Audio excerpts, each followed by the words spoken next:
While most of the attention in the US presidential elections will be focused on the Republican and Democratic parties, in the event of a close-run affair, the impact of independent candidates could be vital.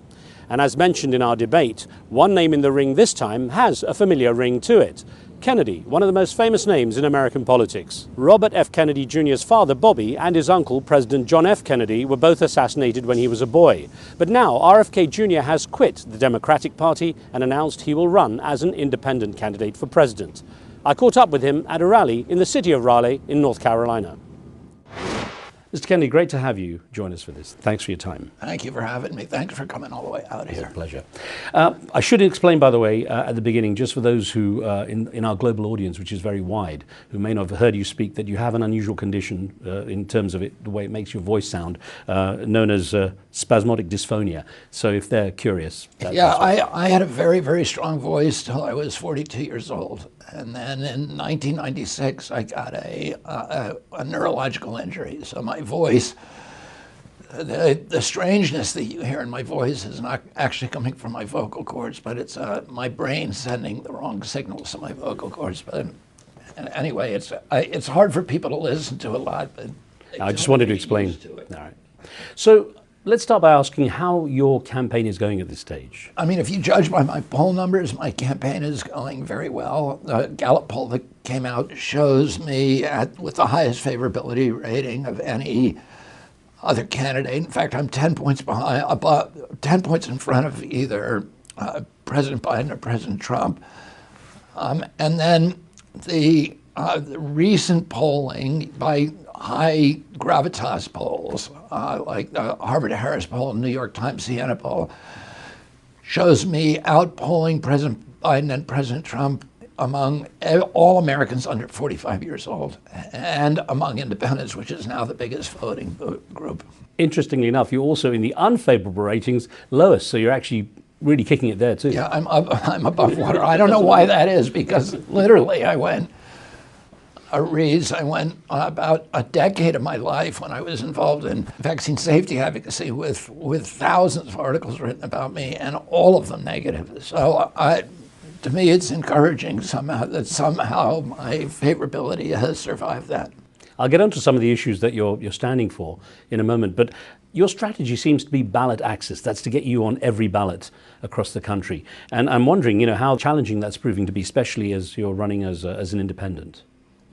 Well, we're just starting out that battle. I have to get each state. We have 50 states in the District of Columbia, and they all have different rules, and they're very arcane and Byzantine and complex. So, but in total, I have to get 1 million signatures. President Biden and President Trump will be on all those ballots for free. But for me, I need to organize grassroots efforts to get those signatures, and we're doing that. We're way ahead of where we projected. So getting the signatures is turning out to be easier. I think in the long run, it's paradoxically going to put me in a stronger position, because it's forcing us to develop a very, very good ground game very early in the election. President Biden, President Trump are probably not going to really focus on their ground game till next August. And then they have 2 months to put it together. But I will be building our army. We already have 50,000 volunteers in the field and many, many more coming in every day. So how much of a disadvantage is it to you that you've never held political office? I know you've considered it a number of times, but especially as politics is one of those areas in which those relationships that are built over long-term periods of time are important. Well, I had those relationships because of my family name and access. I burned a lot of those relationships during the COVID pandemic by going against the orthodoxies. But in terms of the voters, I think it's an advantage to not be, in most people's minds in this country, what's happening inside of the Beltway is I'm not going to use the word corrupt, but is distasteful. So I don't think me not having had a long career in politics is going to help me. And I've been on the periphery of politics since the day I was born. It seems you've heavily courted, though, the right-wing and libertarian media, appearing on a lot of the shows and podcasts of those key figures. And I wonder to what extent you're limiting yourself there, then. Well, that's not a strategic choice for me. I'll go on to anybody who lets me go on. Oh, it's the liberal media, CNN, MSNBC, will not let me appear in an interview. Occasionally they'll do a taped interview with me, but they'll never do anything live. Politics is considered a dirty business, I think, all across the world. And your opponents will use every opportunity to target you, whether it's your views, as we'll get onto in a minute, more of your views, but also, for example, that you had drug addiction when you were younger. It went on for a few years, and were actually arrested and convicted for that. How much are those kind of weapons against you going to be effective in limiting what you can achieve? Well, I don't think that particular that particular episode in my life is going to end up hurting me, because every American family, I got sober 40 years ago, and I'm very open about my sobriety, so it's not something that and about my addiction. The 14 years that I was a heroin addict, I talk about it openly. I think it's important for people to hear about that. I think it's important for people to hear stories of recovery, and my impression is that that's not, there's so many Americans have now been touched by addiction in our family. It's one of the largest causes of death. Last year, we lost 106,000 kids in our country from drug overdoses. That's double the number that we lost in the 20-year Vietnam War. And I talk about from being in recovery a long time, I understand the challenges and the difficulties, but also the opportunity to heal other Americans whose lives have been touched by this as well. So I'm very open about talking about that. And I don't get the impression that it turns voters against me, but I don't know. I mean, my choice, I said at the beginning of this, when I announced 8 months ago, I said, the entire population has been subject to a medical experiment for 3 years. And I'm now going to do a mass experiment on the American public, which is an experiment in truth-telling. I'm going to be honest with myself, honest about the problems in this country, honest about the challenges. And if there's an appetite for that, I'll win. If there's no appetite, then I'll lose. Either way, I'll be okay. You're behind quite a diverse range of issues that draw from both camps, what the Republicans stand for, what the Democrats stand for. And I'm wondering that as a result, it's possible that you might actually dent both sides. But then it also might make you more a facilitator for one or the other rather than a viable candidate for yourself. What are your worries about that? I don't worry about that. My intention is to win the election. So, there's 61% of the American public in the most recent poll does not want President Biden or President Trump as president. They don't want that contest. These are the two most unpopular candidates ever to run in America, the entire span of American history since polls started, to run as the candidate for a major political party, both of them. So, I think Americans deserve a choice, more of a choice than just the lesser of two evils. That there should be other opportunities for them, that they should have. They're entitled to somebody who's going to inspire them, to make them believe in our country again. And I don't think they're getting that from the two political parties. If stuck with either of those, if it came to that, which would be the worst candidate? I don't have a plan B. I'm intending to win this election. So let's look at some of the key issues you're highlighting as important for you in your campaign. The first being immigration. What your camp often sees as a border crisis. Considering that the United States is a country of immigrants, I wonder how that's such a main issue and what you plan to do about it. Well, we ought to have, America is a welcoming country. We ought to have wide gates, but also high walls. We can't be having 7 million people come across the border without any regulation. People wait in line and they make their applications, and we need immigrants in this country. We've got a Social Security system that needs a new generation of workers in order to keep it solvent. But we as a nation, like every other nation, need to be able to control our borders and control our immigration policy. So that, I think that's basic. That shouldn't be a radical idea. And I went down to the border. I watched, we're now getting 14,000 people a day come across with, no plan. And it's unnecessary. I watched 300 people come across between 2 a.m. and 4 a.m. at Yuma, Arizona. And the Border Patrol's job now has devolved into just simply driving them to the airport and putting them on a plane to any destination they want in the United States. The drug cartels manage the immigration policies, so they were coming in on buses that are owned by the Sinaloa cartel. And they're paying the cartel $10,000 a piece to get them to the border. And it's an insane policy. No country in the world would let that happen, and we shouldn't either. So what's the most viable solution then? What could really be effective? Well, there are many things that we could be doing. We could shut it off overnight if we had political will. You need to end the catch and release program. We need to have enough asylum court judges so that those cases are adjudicated before people step into our country. Once they step in, they have an asylum claim and they can stay here until it's fully adjudicated. So you need to adjudicate it before they come across.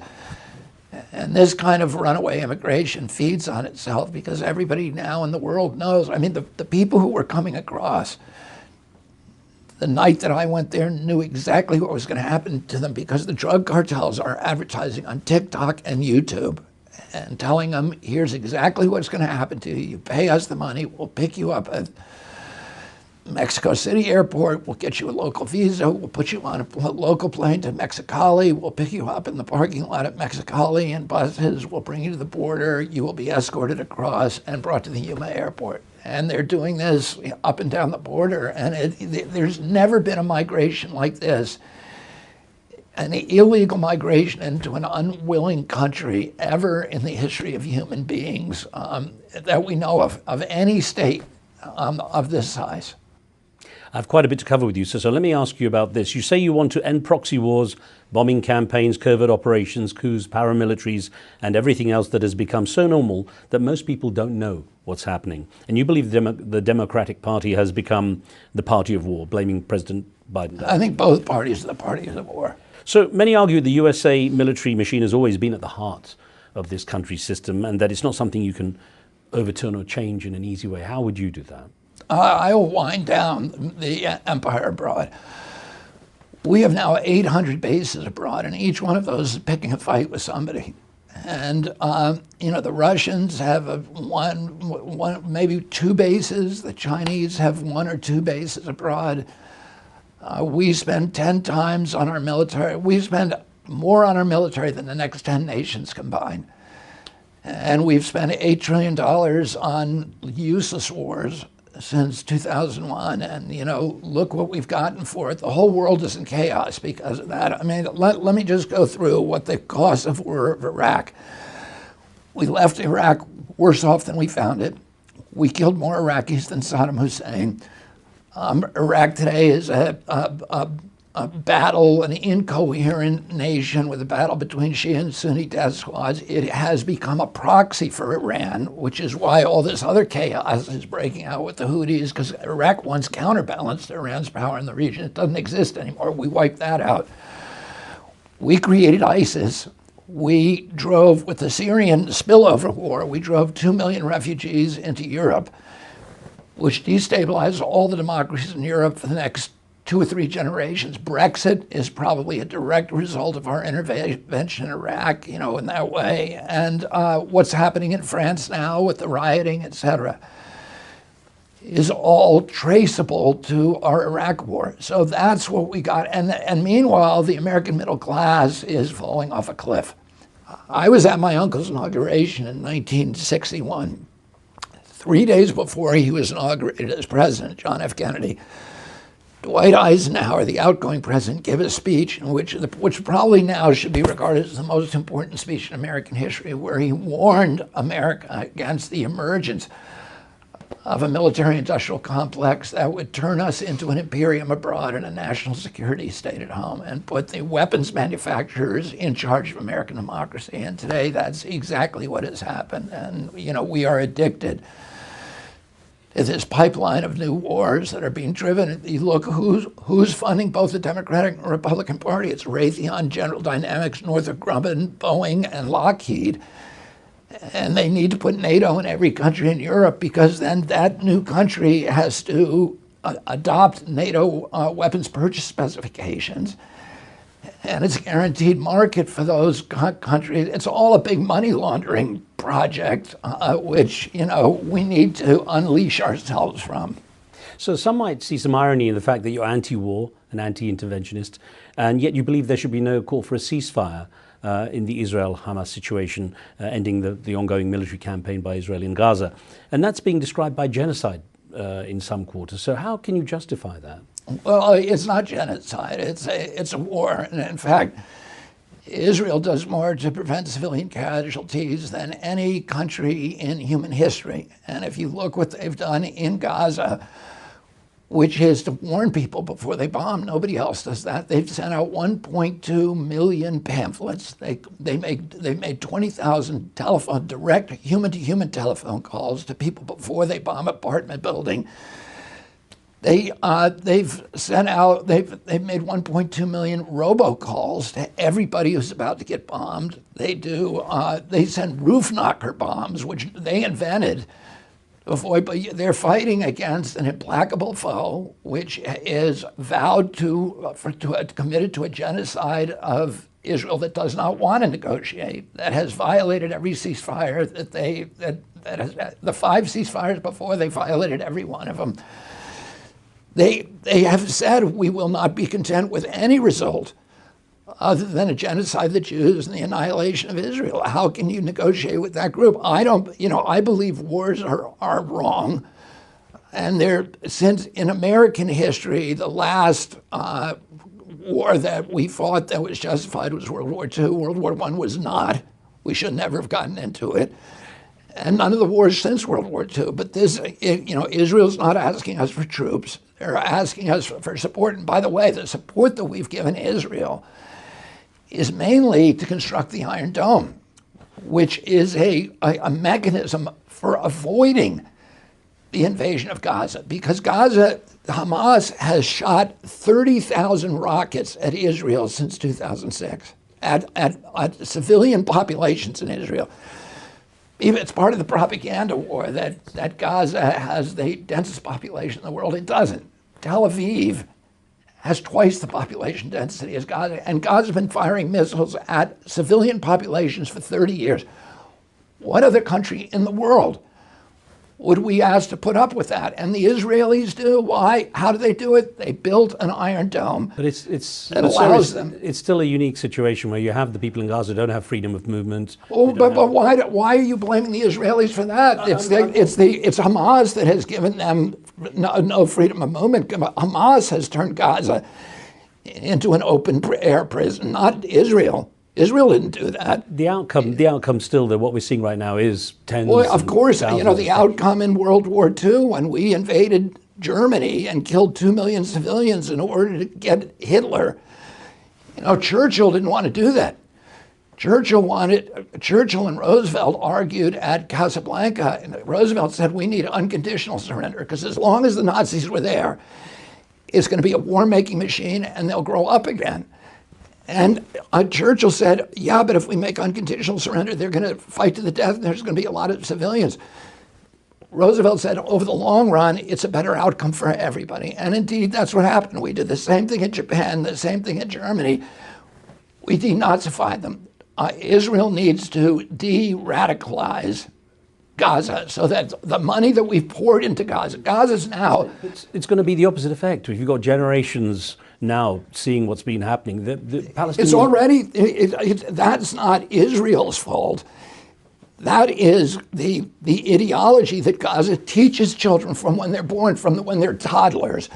They're taught that the highest aspiration of a Palestinian is to slit the throat of a Jew. They're taught that from when they're little babies. So, of course, what we saw on October 7th, the level of brutality, an entire group of people that had the morality of serial killers, where they're cooking babies in ovens. I don't think there's any, you cannot get worse than that. That only comes from indoctrinating children from when they're little babies. I don't think anyone's questioning that. What I'm getting at, though, is that essentially the Palestinians have to go through border checkpoints. They have a different situation. So it's their own country. And listen, they had an open border in Gaza until Hamas took over. Hamas and suicide bombers across the border. What would you think would happen, Mr. Khan, if Mexico sent 30,000, said, elected a government that said, we're going to reclaim Texas. And they sent 30,000 rockets onto San Antonio.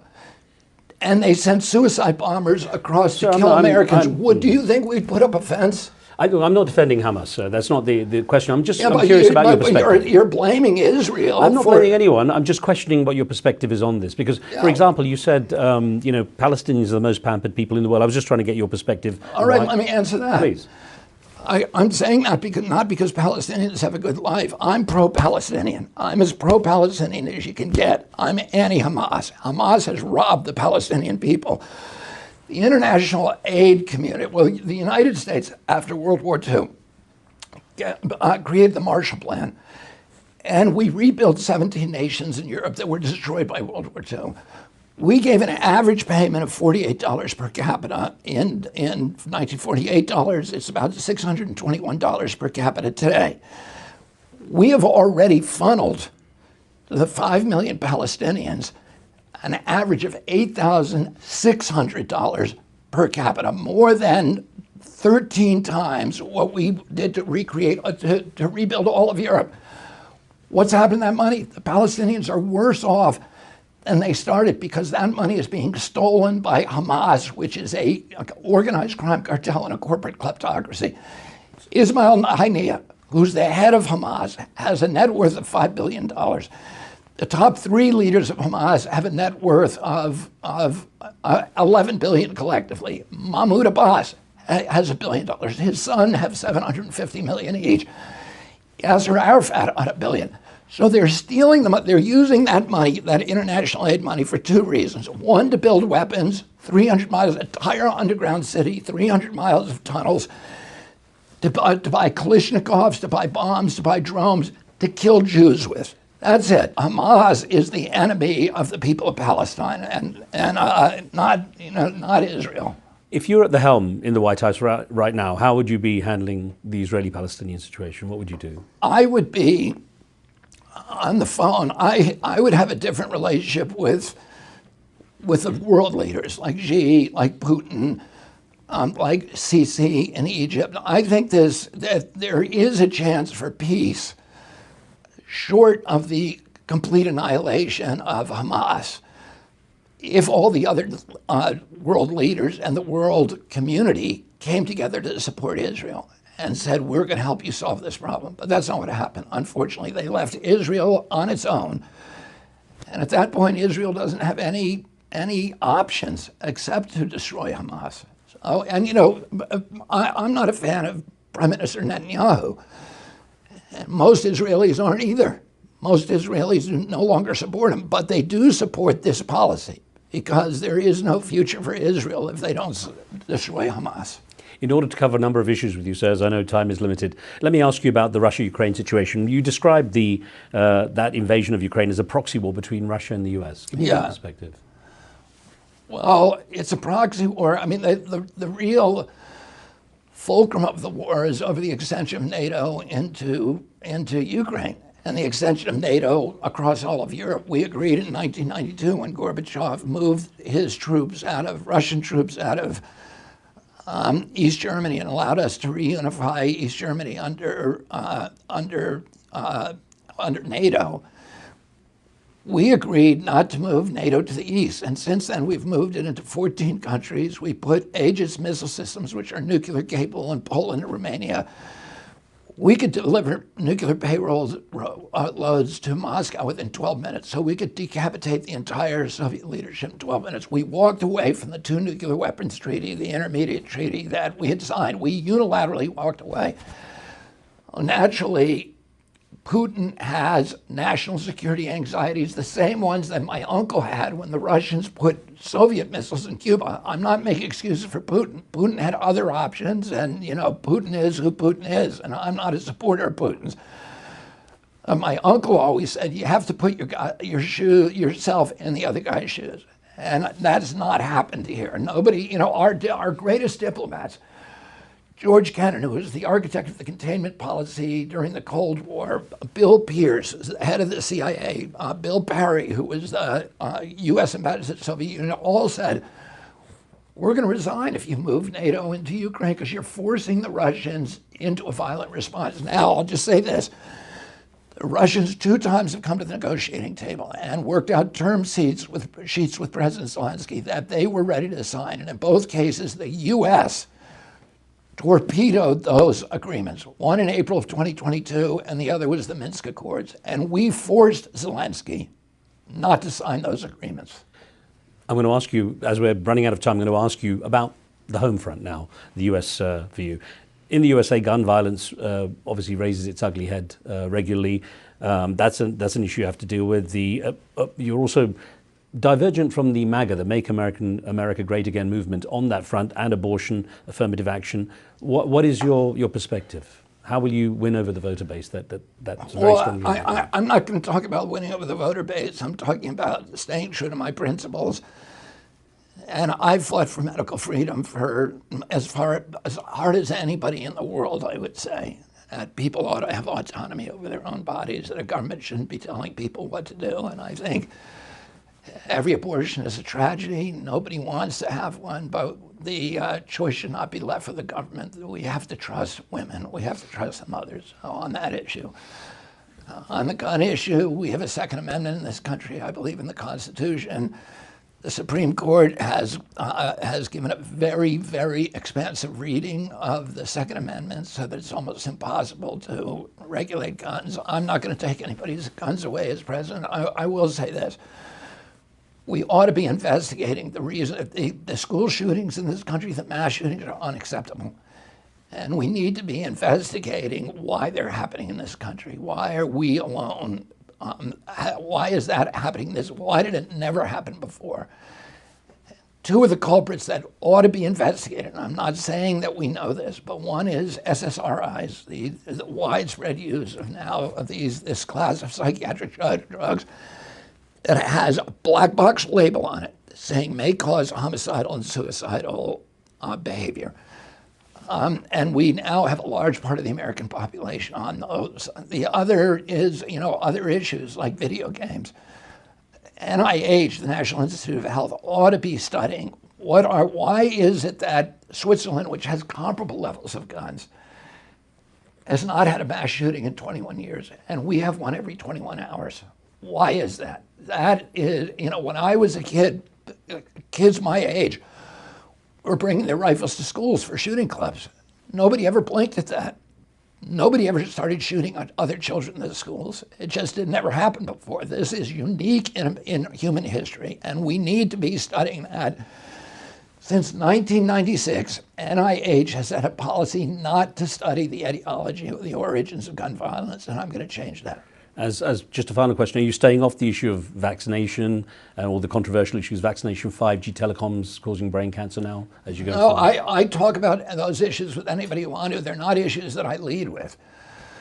But as you know, I won a case on the dangers of Wi-Fi, of cell phone radiation. I won the Federal Court of Appeals, the United States Circuit Court, forcing FCC to go back for rebuking them for lying to the American public about claims that cell phone radiation was safe at the levels currently regulated. There's other states that are now banning them. In terms of vaccines, I'm happy to talk about anything anybody wants to talk about, but it's not something that that is one of my major campaign issues. Well, Mr. Kennedy, thank you for giving up time at a busy phase in your life, and I hope you'll give me some more time because there's so much to discuss with you. I look forward to it, I hope. Thank you, Riz. I enjoyed our conversation. Thank you, sir. Thank you to all my guests, Rick Wilson, Mark Lotter and Robert F. Kennedy Jr. We'll take a look at Joe Biden's Democratic campaign and bring you more engaging conversations from the US elections, as well as a broad range of important global issues in upcoming episodes of The Riz Khan Show. I'll see you then. From me and the team here in Washington, D.C., thanks for watching.